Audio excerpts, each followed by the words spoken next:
istirahat di hotel bisa di mana? Ya, silakan keluar. Ya Pak Bang Gori. Enggak, sebentar. Ya. Saya ini orang Indonesia. Nah, saya orang Indonesia.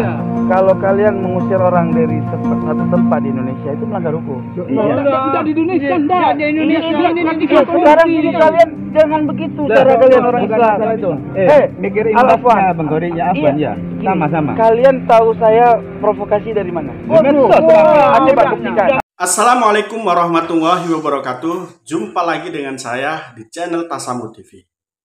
Beredar kabar bahwa Qori atau yang biasa disebut dengan Said Qori dari Aceh malam tadi diusir dari Jember. Hal yang menarik adalah kenapa Qori diusir dari Jember. Tentunya pemirsa dan rekan-rekan sudah mengetahui alasan orang Jember mengusir Qori ini. Ya, Qori diusir dari Jember karena Qori membenturkan nasab Ba'alwi dengan nasab keturunan para wali songo. Dalam kaitan ini, sebetulnya bukan itu permasalahannya. Ada muhibbin yang fanatik dengan para habaib. Ini yang datang untuk menghalau Qori, untuk menyebarkan apa yang menjadi gagasan-gagasan Qori dan pengikutnya di Jember. Nah, kita tahu bahwa tidak semua kalangan masyarakat, baik itu Nahdien ataupun non-Nahdien, itu setuju dengan pandangan-pandangan Qori. Terlebih kalau kita lihat, Qori itu ketika ngomong, itu seolah memancing masyarakat untuk kemudian mengkonfrontir apa pendapat-pendapat dia. Dan menariknya, beberapa hari yang lalu, dia menantang Habib Bahar, yang kemudian mengundang Habib Bahar ke wilayah atau ke daerah Qori tinggal di daerah Banten waktu itu. Nah, ini tentunya kemudian ada muhibbin yang tidak suka dengan Qori. Dan itu adalah hal yang wajar menurut hemat saya. Karena apa? Dalam persinggungan nasab ini, pasti ada yang pro, ada yang kontra. Yang pro tentunya akan mendukung golongan daripada Qori atau Kiai Imad, dan yang kontra tentunya akan menolak mereka. Tetapi hal yang patut kita garis bawahi antara kubu Kiai Imad ataupun Qori dan juga kubu nasab Ba'alwi, keduanya hemat saya adalah dua golongan yang ekstrim. Kenapa saya katakan ekstrim? Karena keduanya ini memiliki fanatisme yang berlebihan menurut hemat saya. Nah, di tengah-tengah keduanya ini tentu adalah ada kaum Nahdien yang memiliki sifat tawasud dan tawazun. Siapa mereka? Ya tentunya banyak masyarakat Nahdien yang tawasud dan tawazun, tidak mengikuti golongan Kiai Imad dan juga tidak mengikuti golongan Habib dengan fanatismenya. Yang menjadi ciri khas daripada kaum Nahdien itu adalah sifat tawasudnya. Sifat tidak kanan dan tidak kiri. Sifat tidak ekstrim kanan dan tidak ekstrim kiri. Inilah yang harus dimiliki oleh kaum Nahdien.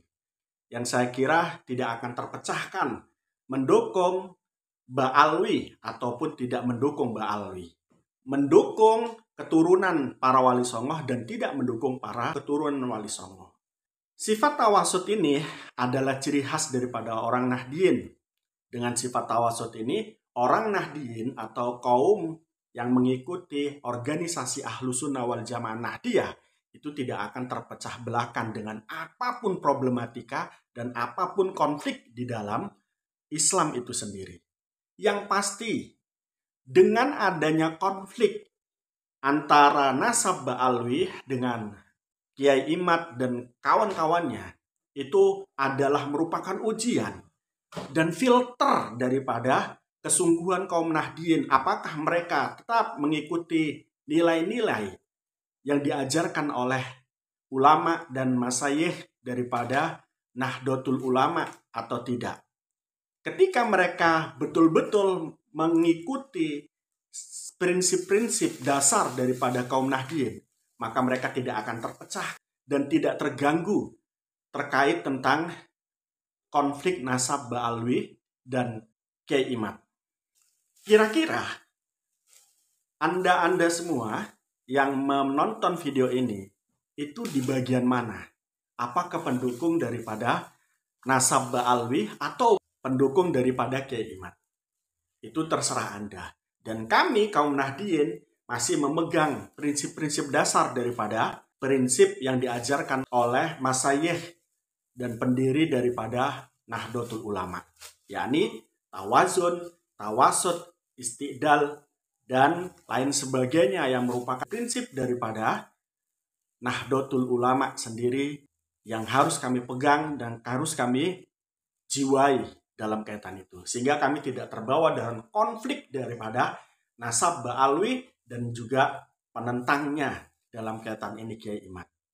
Menjadi kaum Nahdliyin yang kokoh dan tetap memegang prinsip dasar daripada organisasi, baik itu berkait tentang pandangan agama ataupun politik, itu adalah hal yang harus ada di dalam jiwa seorang Nahdliyin atau pengikut daripada organisasi Nahdlatul Ulama.